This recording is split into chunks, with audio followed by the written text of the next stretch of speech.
Hey, bonjour tout le monde, bon jeudi midi, j'espère que vous allez bien. Coach Marc-André qui vient vous faire un petit live tel qu'annoncé et je vous annonce aussi que pour les prochaines semaines, je viendrai vous parler chaque jeudi midi comme ça. Donc, mettez ça dans votre horaire si vous ne pouvez pas être là, si vous n'êtes pas à la maison, si vous êtes au travail ou quoi que ce soit, vous pouvez toujours mettre ça dans votre horaire, puis au lieu d'aller jaser avec les autres, vous vous mettez dans votre bureau, vous mettez vos écouteurs, vous ouvrez Facebook, puis vous m'écoutez jaser. Donc, dans les prochaines semaines, 4, 5, 6 prochaines semaines, je vais venir vous jaser chaque jeudi. Et aujourd'hui, le sujet de mon live, c'est quelque chose qui est très connecté sur la période de l'année, c'est-à-dire la mise en forme de printemps. Parce que même si ces derniers jours, vous avez vu qu'il fait pas super beau, il fait froid, il neige, il pleut, tout ça, c'est pas clair, mais reste que en dedans de nous, on le sait que le printemps arrive, puis ça vient avec une belle énergie d'habitude, un désir de sortir, de bouger, puis on se regarde des fois, on regarde notre corps, on regarde notre énergie, parce qu'on en est rendu au niveau de notre mise en forme, puis on se dit, ouais, peut-être que je suis pas top en ce moment, puis je suis dû pour faire quelque chose pour améliorer ma condition physique. C'est ça qui se passe de ce temps-ci, à mélanger avec la belle énergie qui revient avec la belle saison. Alors, aujourd'hui, on va voir ensemble 3 erreurs que les gens font souvent pour leur remise en forme du printemps, ainsi que, à chaque fois, je vais vous donner 3 meilleures solutions. Fait que la première erreur que je vois quand les gens veulent se remettre en forme au printemps comme ça, la première erreur, c'est de commencer une diète ou de faire un plan alimentaire. Je pourrais ajouter aussi faire une détox, mais là, je pense qu'en 2025, vous tombez plus dans ce piège-là. Les gens le savent que c'est de la bullshit, les détox, que ça sert à rien, mais c'est ça l'idée. T'sais. On a l'impression qu'on a fait vraiment là, des excès pas possibles au niveau de l'alimentation, puis que là, on doit vraiment faire un 180 puis tout changer. Fait que c'est pour ça qu'on pense qu'on doit faire une diète ou un plan alimentaire. Mais l'affaire avec ces affaires-là, les diètes, les plans alimentaires, c'est que ça te force à faire quelque chose de trop différent de ce que tu fais d'habitude. Parce que peu importe à quel point tu penses que dans ta tête, ton alimentation est terrible, elle n'est pas si terrible que ça. On mange quand même. Si vous êtes là à m'écouter aujourd'hui, c'est parce que ça vous intéresse la santé, vous avez une conscience de ça. Donc, pour la plupart des gens qui ont un intérêt pour la mise en forme, la perte de poids, tout ça, votre alimentation, je vous rassure, est vraiment moins pire que vous pensez. Mais si vous commencez un plan alimentaire ou une diète, souvent ce qui va arriver, c'est qu'on va te faire suivre des recettes, des menus tout faits, des choses qui partent pas de toi puis de tes goûts, mais de la tête de quelqu'un d'autre. Fait que là, tu commences ta diète ou ton plan alimentaire. T'es là, tu sors ta balance, tes tasses à mesurer, tout ça. Puis là, tu dis, OK, t'écris 150 grammes de ci, puis là, j'ajoute tel ingrédient. Là, tu t'en vas à l'épicerie, t'achètes des graines de chia, t'achètes du quinoa, t'achètes des poudres de greens, plein d'affaires que t'achèterais pas d'habitude. Là, t'achètes tout ça, ça te coûte 500$, t'arrives chez vous.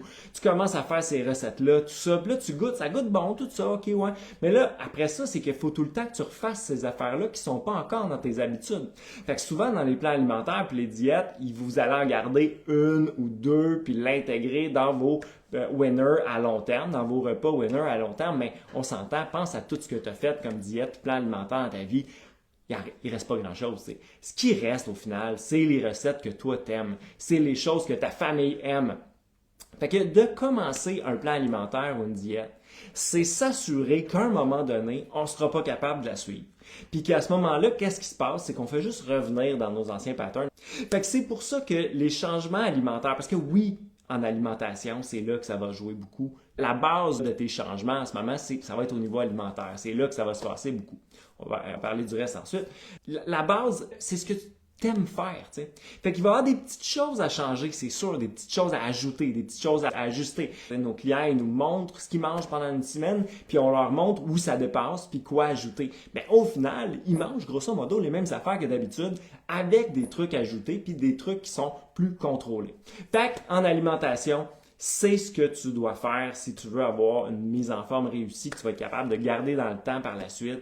C'est de ne pas te dire, OK, là, je dois tout changer, faire un 180 degrés. C'est de prendre ce que tu fais déjà, de l'analyser, de regarder ce qui dépasse, de voir ce que tu pourrais ajouter. Souvent, il manque terriblement de protéines dans votre alimentation.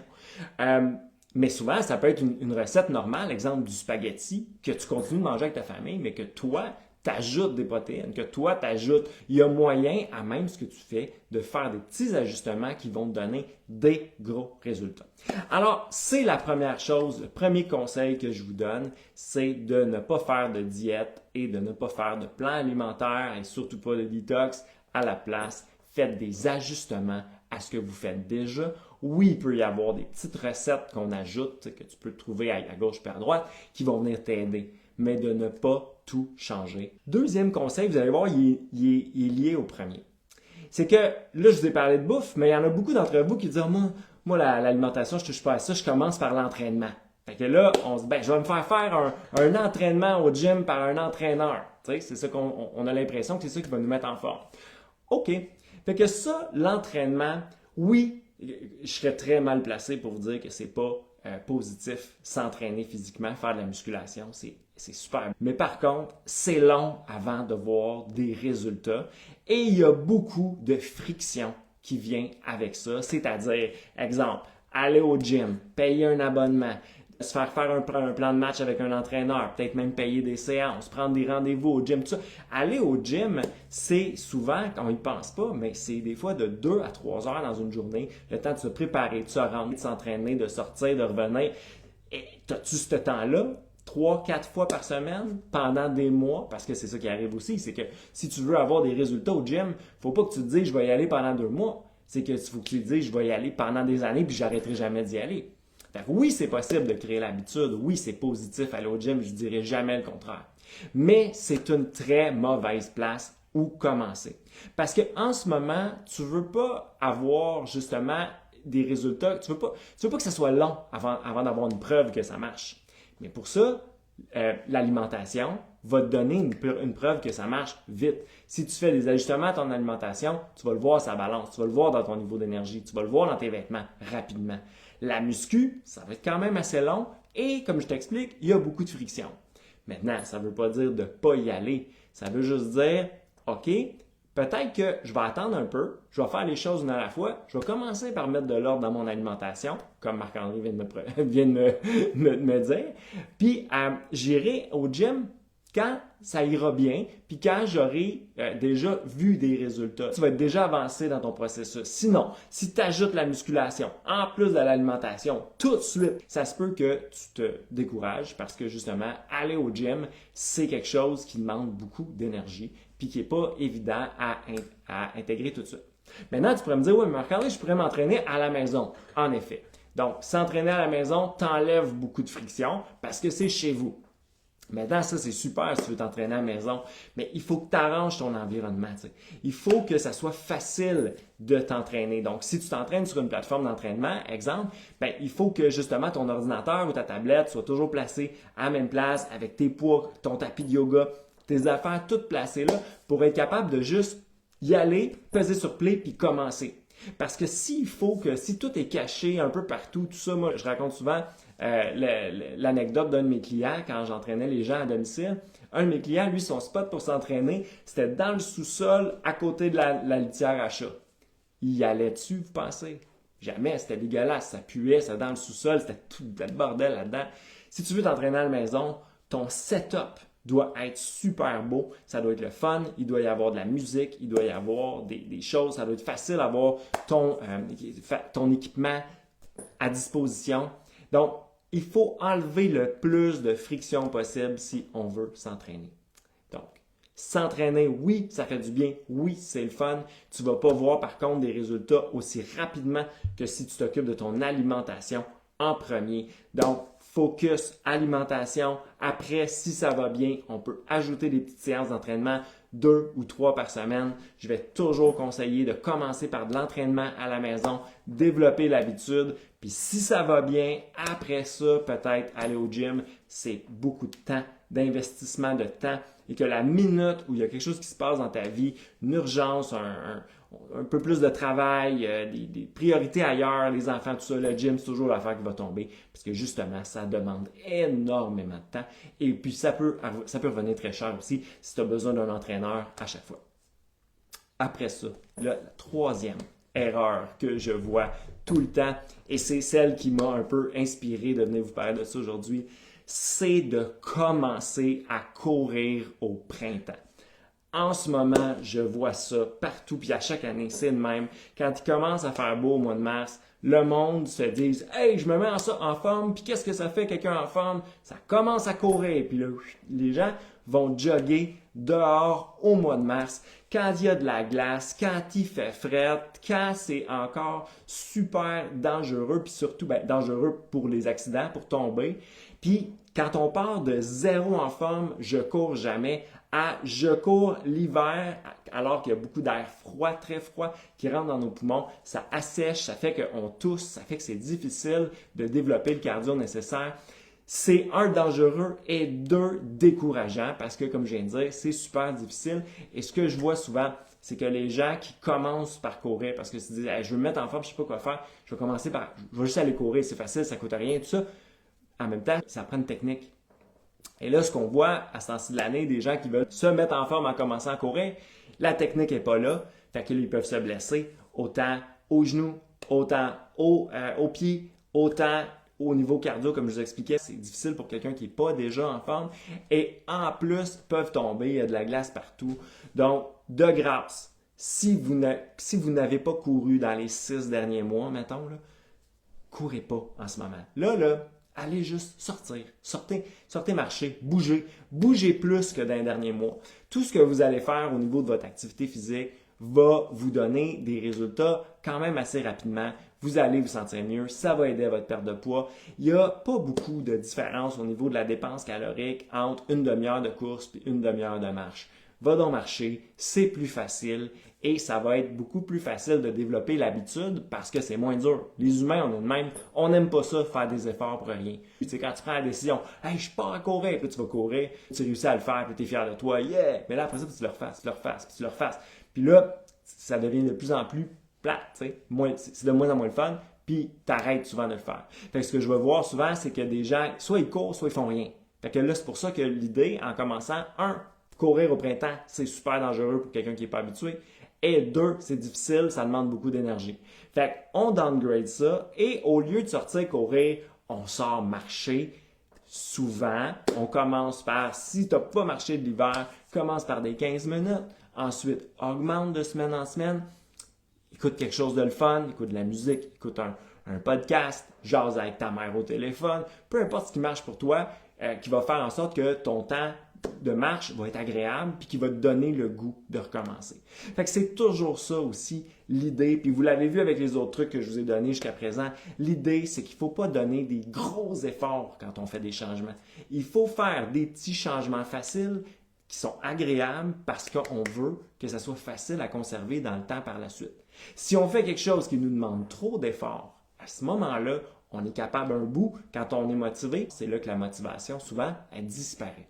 Alors que quand les changements qu'on a faits étaient simples, étaient stratégiques, étaient pas trop différents de ce qu'on faisait avant, puis qu'on les fait juste augmenter de semaine en semaine, toujours un petit peu plus, toujours un peu plus difficile, toujours un petit peu plus, toujours un peu plus difficile, tout ça nous semble tellement plus simple.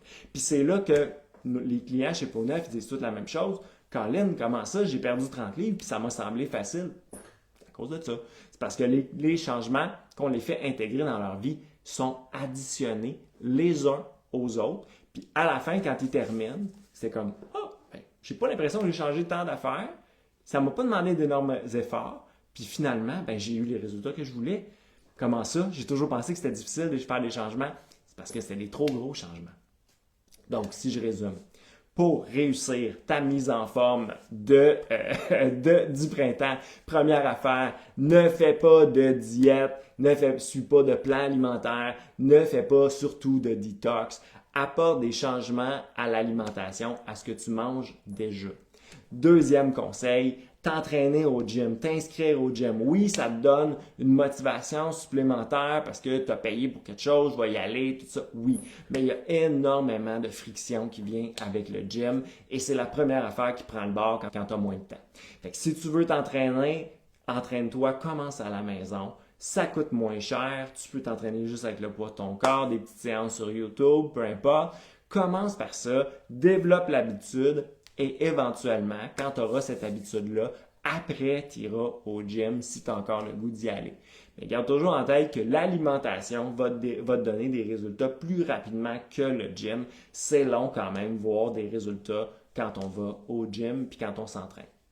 Et la troisième chose, ne sors pas courir, même si ça te tente que tu as de l'énergie, que tu te souviens que tu as couru il y a 4-5 ans puis que c'était super. Commence pas par ça, premièrement. Puis deuxièmement, puis je veux pas ça, je veux que tu sois en santé, je veux que ça aille bien pour toi, je veux que tu sois en pleine forme.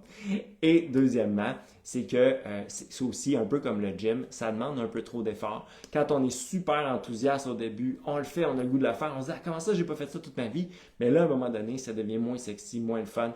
On se rend compte que ça nous demande de l'effort. Puis là, ben, si on n'a pas appris à faire une autre activité à place, souvent ça va être le tout ou rien, je jogue ou je fais rien. Fait que c'est pour ça qu'au lieu d'aller sortir courir en ce moment, dis-toi, regarde, j'irai courir peut-être au mois de juin. On va commencer à développer l'habitude de bouger plus dans nos journées. Parce que c'est ça l'ennemi. Si tu me suis sur Facebook, tu le sais, je le répète tout le temps, l'ennemi, c'est la vie moderne, le fait qu'on travaille assis, le fait qu'on a des maisons qui sont trop le fun, avec de la télé, avec des jeux vidéo, avec de la musique. On a toutes les raisons de ne pas bouger dans la vie. Fait que là, si tu veux te remettre en forme, puis tu veux que ça dure, l'habitude que tu dois développer, c'est celle de bouger, peut-être pas intensément comme aller courir, mais assurément souvent. Donc, développe cette habitude-là, puis rends ça surtout agréable. Si c'est pas le fun, les changements que tu fais, si ça te semble des trop gros efforts, autant en alimentation qu'en activité physique, à un moment donné, tu vas perdre ta motivation, puis qu'est-ce qui arrive dans ce temps-là? T'abandonnes, puis tout est à refaire plus tard. Fait que, si tu as apprécié mon live, ben, tu me laisses un pouce, tu me laisses un cœur. Moi, c'est ma paye quand je reçois vos beaux commentaires comme ça. Ensuite, si tu as besoin d'aide avec ça, si tu as besoin d'encadrement, de structure, de te faire guider là-dedans pour être sûr, sans l'ombre d'un doute, que tu vas être dans la meilleure forme de ta vie rendue cet été, Peau neuf, c'est absolument pour toi. Si tu aimes mon discours, que tu te dis « Ouais, j'ai le goût, moi, de me faire guider dans des changements stratégiques, progressifs, que je vais être capable de garder toute ma vie », on est pour toi.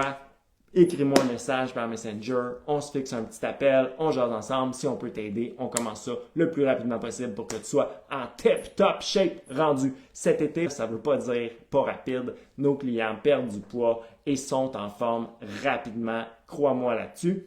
Oui, parce que même si tu prends un rendez-vous téléphonique avec nous autres, puis même si tu embarques dans le programme Peau neuf, on va quand même pouvoir se parler jeudi prochain pour un autre live. Alors, je vous souhaite super belle semaine